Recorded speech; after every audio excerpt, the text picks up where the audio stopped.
Okay, so here's the air box. Underneath it, it's the air filter. So there's bolts around it that you want to remove.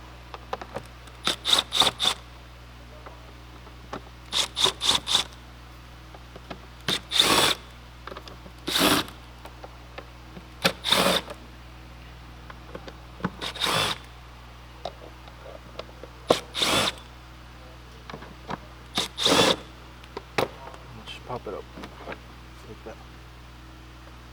And here's the air filter.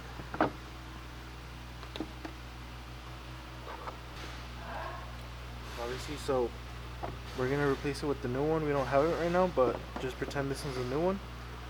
So I'm gonna put it back, make sure it's secured, and then we put it back.